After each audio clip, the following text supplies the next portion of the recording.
정말.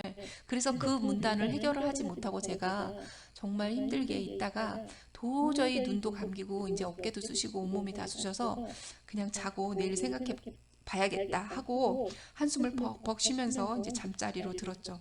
그런데 잠든 지 한 10분이나 되었을까 합니다. 그때 꿈속에서 격자 무늬로 된 이렇게 방이 쫙 있는데 창호지로 된 방문이 있었어요.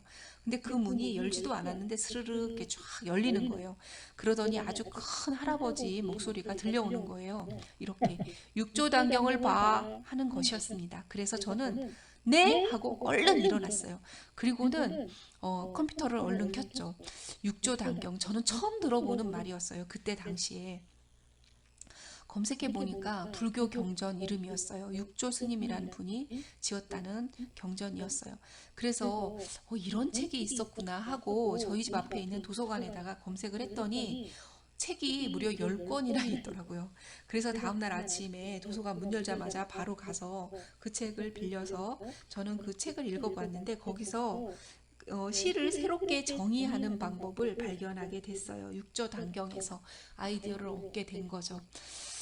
저는 그래서 이렇게 너무너무 고심이 될 때 여러분들이 어, 그 저는 잠을 지쳐갖고 잠을 자면서 잠 속에서 꿈속에서 이 답을 들었잖아요.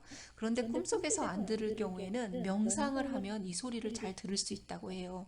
그래서 명상가들은 명상 속에서 많은 지혜를 얻기도 한다고 하는데 여러분들도 명상을 해보던가 네, 유튜브에 보면 요즘에 명상하는 방법 굉장히 많이 나와 있습니다.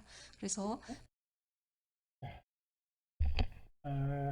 이제 거의 다 우리가 들었고 해서 제가 이제 끊었는데, 어쨌든 절실하게, 그죠? 굉장히 그 어떤 사람이 간절하고 절실하면은 지금 여기 선생님처럼 꿈에서 그죠? 꿈속에서도 사실 나타납니다. 꿈에서도 뭐 평소 때 계속 고민하고 그 문제 생각하면 꿈속에서도 나타나잖아요.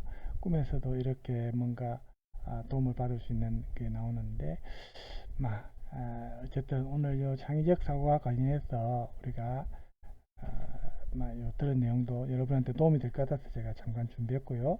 그러면 다시 제가 텍스트로 돌아갔어요. 자, 그래서 오늘 아까 말한 대로 어, 토끼 울타리라는 이 영화를 담당 교수가 주제로 제시해 줬답니다. 이 조언들이 주제 선정에 대해서 너무 어려워하니까 담당 교수가 이제 이 영화를 소개해 줬어요. 토끼 울타리라는. 그래서 이 학생들이 이제 많은 그 뭡니까 그 작업 일지 등을 통해서 여러분이 읽어봐서 알겠지만 많은 시행착오도 겪고 힘든 과정도 많이 있었죠. 그렇게 해서 이제 오늘 발표를 하게 됩니다. 그래서 이 발표 내용이 지금 여기에 지금 나오는 겁니다. 한번 같이 봅시다. 먼저 여러분들도 다른 이제 수업 시간에 발표할 때 이렇게 발표 대본을 준비하겠죠. 조장이 있고 그 다음에 그 각 조원들이 있겠죠. 조장 인사해가지고 안녕하십니까. 저는 뻔뻔조의 조 이름도 일부러 조금 우습게 지었죠. 뻔뻔조의 조장을 맡고 있는 이여주입니다. 저는 발표문을 법정에서의 토론 형식이라는 색다른 형식으로 하겠습니다. 이렇게 해도 되죠. 발표문을 그냥 딱하게 어? 서론 본론 결론을 해가지고 이렇게 그냥 발표해도 되지만 이제 이 주제가 법정에서 토론하는 형식으로 해도 이 내용을 얼마든지 이해할 수 있게 하는데 도움이 된다고 봤겠죠. 그래서 이 방식을 선택한 계기는 우리가 열심히 토론 시간에 배운 것을 아깝게 방치하는 것보다는 우리가 발표하는 글에 배운 것을 투자하는 심정으로 정성과 노력을 담아서 치열한 토론의 장을 표현하기 위해서입니다. 이렇게 이유까지도 밝혔습니다. 발표를 시작하기 전에 이제 요원들의 역할과 각자의 소개를 하겠습니다. 해가지고 지금 요원들 소개를 하죠.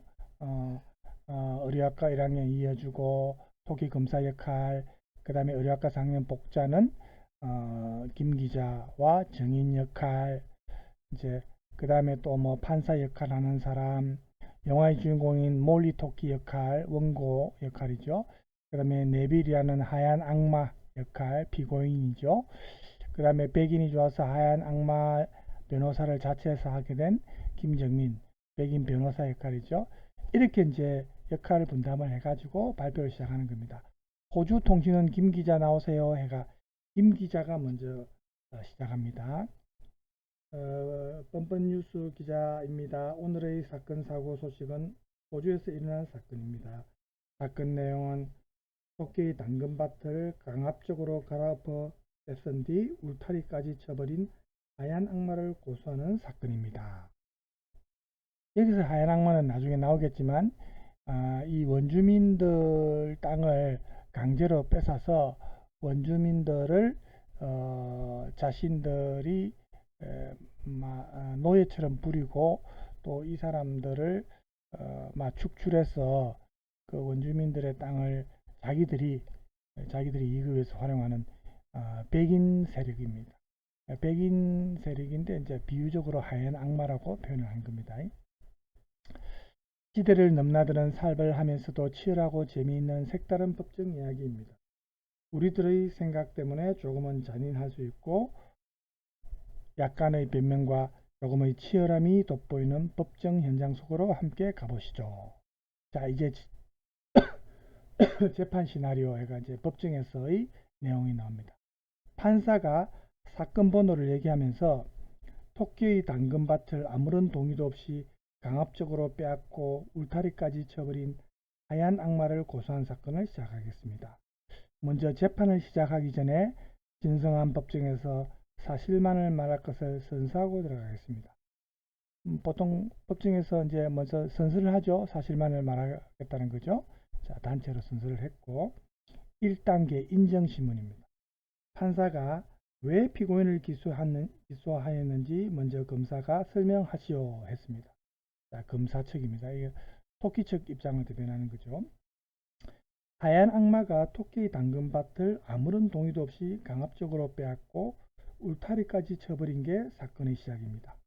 그것도 모자라서 토끼들의 번식을 막겠다며 분열 토끼를 만들기 시작하였고 분열 토끼가 탄생하였을 때 겉으로는 혼혈 토끼들의 원활한 정착 그리고 혼혈 토끼만을 위한 대우를 하겠다고 하였습니다.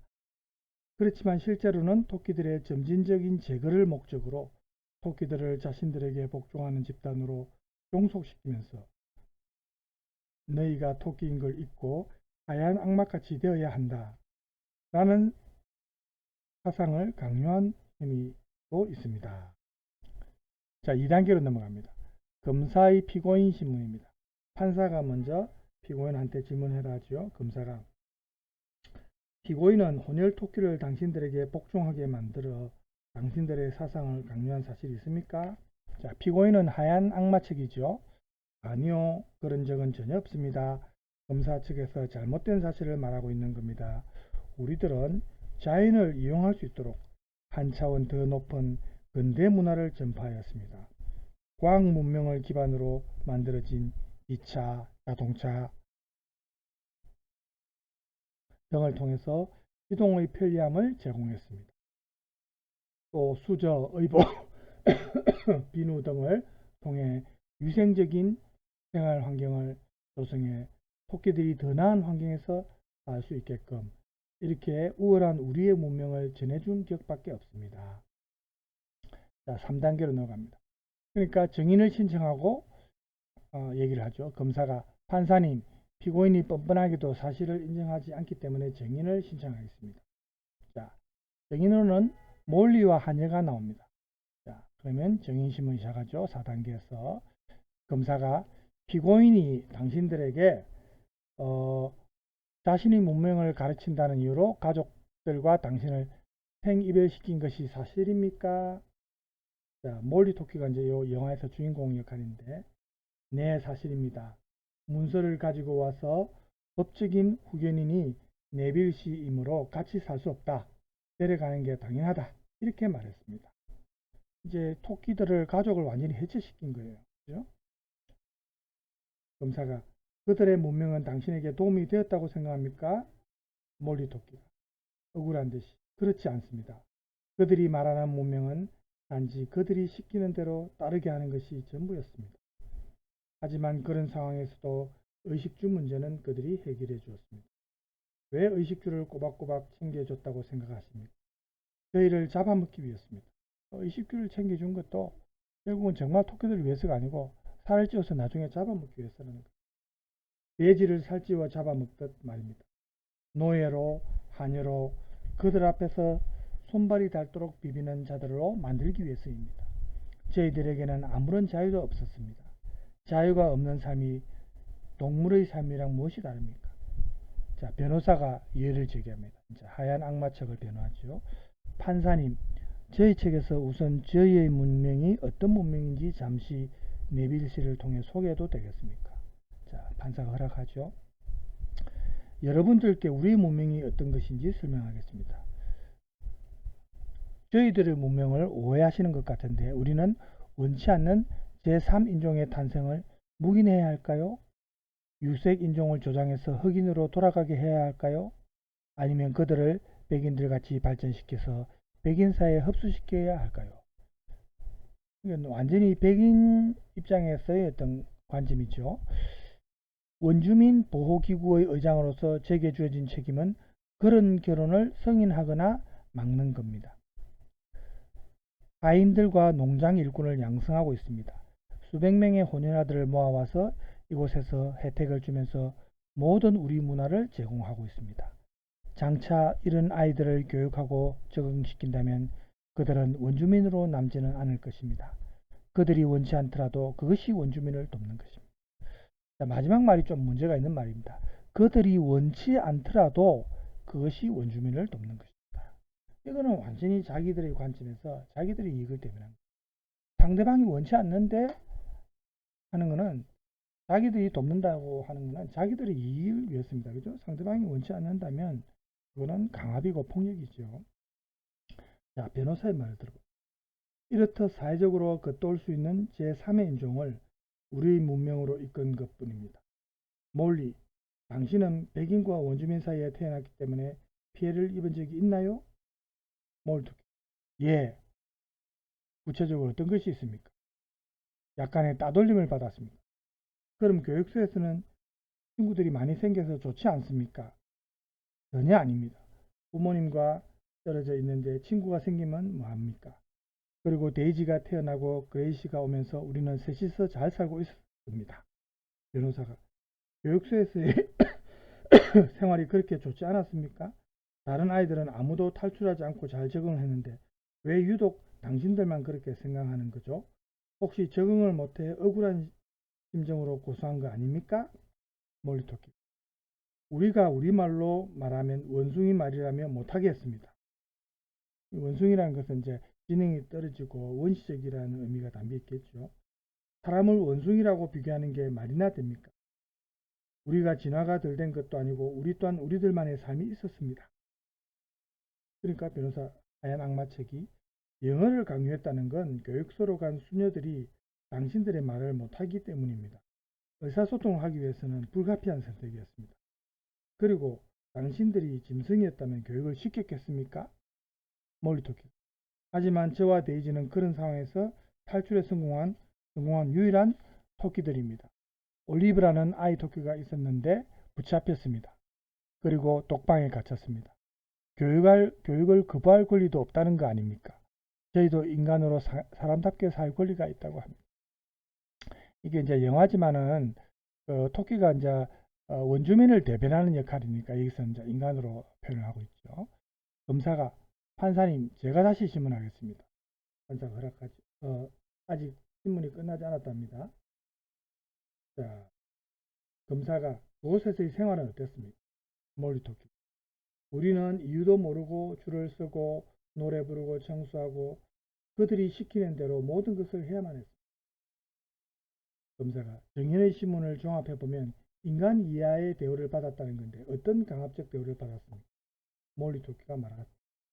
저희들을 교육소에 갈 때도 철창에 가두어진 상태로 옮겨졌습니다.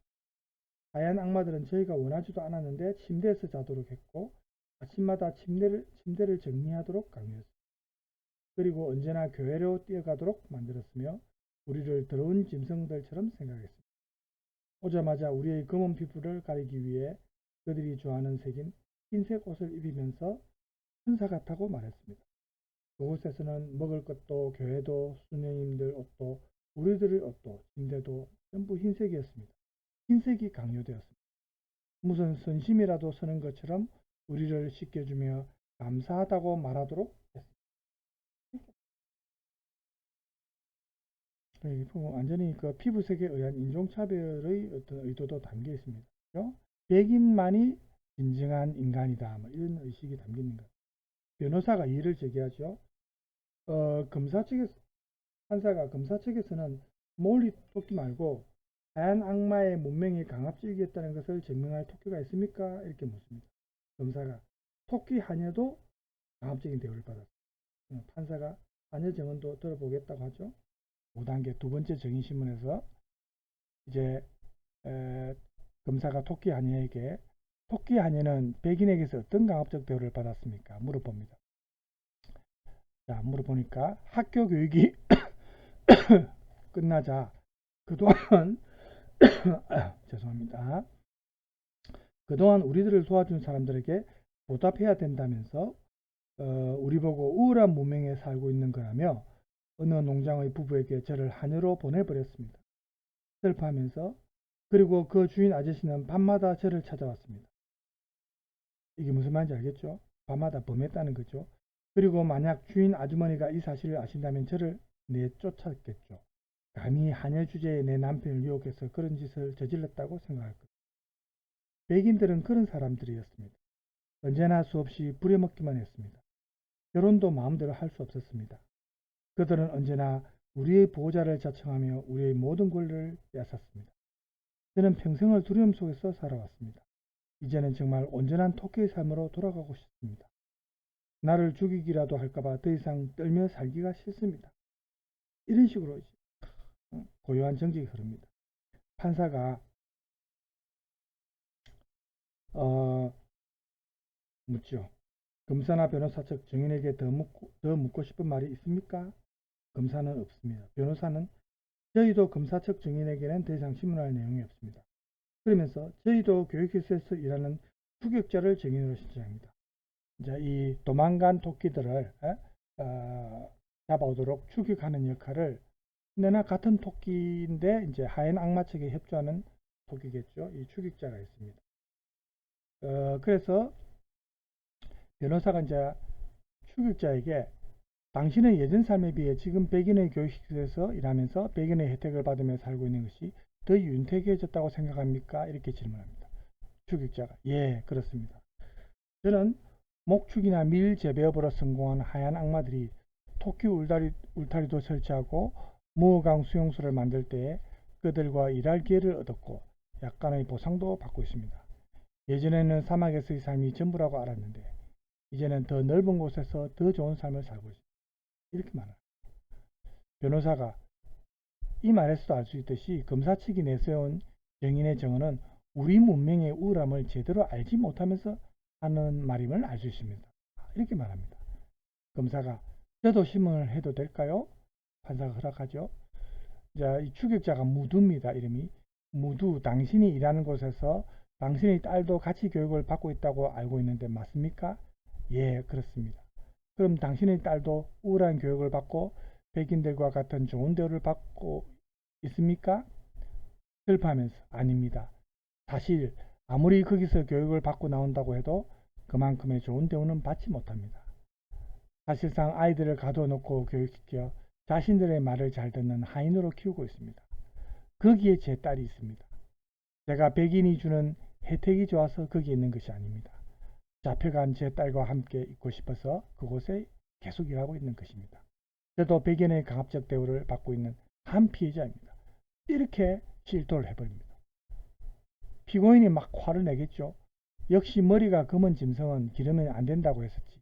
짐승도 길러준 은혜는 아는 법인데 이때까지 그조차도 모르는 짐승만도 못한 걸 이때까지 길러왔다니 이런 말을 합니다. 판사가 조용히 해라고 하죠. 피고인 측 조용하세요. 검사가 판사님 무두의 정언으로 봐 무두 이 사람도 백인의 강압적 압박에 벗어나지 못하고 일할 수밖에 없었던 피해자입니다. 이렇게 말합니다. 변호사가 이제 발언을 합니다. 만약 아이들을 교육소에서 교육을 다 시킨 뒤 일자리를 제공해 주지 않는다면 아이들은 더 이상 사회에 나갈 기회를 얻지 못합니다. 그러므로 우리는 아이들의 미래를 끝까지 책임지기 위해 노력했을 뿐입니다. 이렇게 말을 하죠. 검사가 이제 말합니다. 마지막으로 정의신문을 마치면서 그들은 자신의 문명이 우월하다는 이유 하나만으로 자신들의 문명을 강요하고 다른 문명을 파괴하면 안 됩니다. 그 순간 그들의 문명은 문명이 아닌 폭력이 되어버리고 더 이상의 발전도 없습니다. 그들로부터 자유로워진 이후에도 수많은 아이들은 부모를 찾지 못했습니다. 대화가 통하지 않기 때문입니다. 그렇다고 백인들의 사회에서도 적응하지 못했습니다. 그들의 정신은 사라지고 절망만이 남았습니다.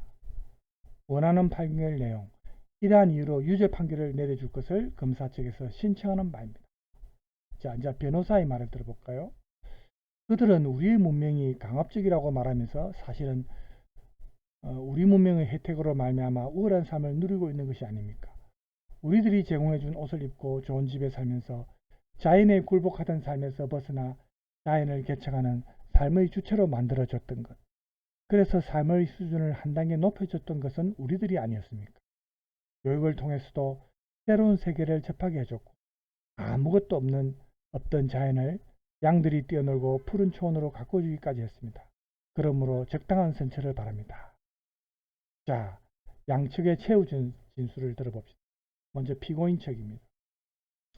제가 한 행동은 단지 그들을 위해서 한 행동일 뿐입니다. 솔직히 저희들은 황량한 땅을 개척하기에도 바빴습니다.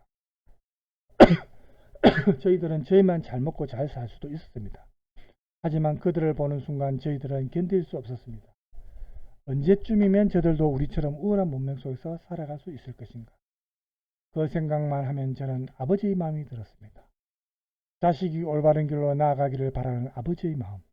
그래서 자식들이 때를 쓰면 회초리를 들어서라도 올바르게 인도하려는 마음. 저는 그 마음을 가지고 여기까지 달려왔습니다.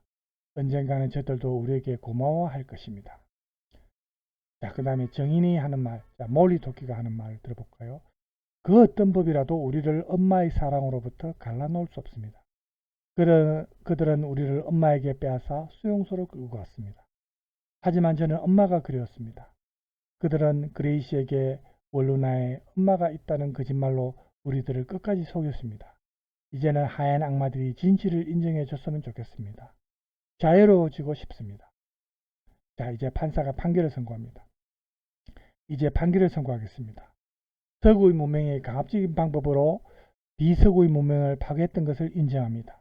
어느 문명도 절대 우월하다고 말할 수는 없습니다. 문명을 보는 시각은 상대적인 것입니다. 문명의 우월함 때문에 가정을 파괴하고 돌이킬 수 없는 상처를 남기는 역사를 더 이상 되풀이해서는 안 되겠습니다. 타 문화를 인정하고 존중하는 사회가 되었으면 합니다. 한편 비서구에서는 옳은 문명을 선택적으로 수용할 수 있어야겠습니다. 이런 말을 한 이유는 이 비서구, 즉 토끼사에서도 주관 없이 그냥 비서구의 문명을, 서구 문명을 좋다고 받아들인 토끼들도 있었거든요. 그래서 이제 많은 피해를 봤죠. 그래서 비서구에서는 옳은 문명을 선택적으로 수용할 수 있어야 하겠습니다. 그것이 곧 자신들의 문명을 지키는 길입니다. 이것으로 재판을 마치겠습니다. 자, 이제 마지막에 기자가 뉴스로 돌아와서 지금까지 재판 상황을 잘 보셨습니다. 지금 저희 시청자 게시판에 질문들이 연달아 올라와 있는데 몇 가지 질문을 선택해서 답변해 드리겠습니다. 이렇게 이제 말합니다. 급변하는 현대사에서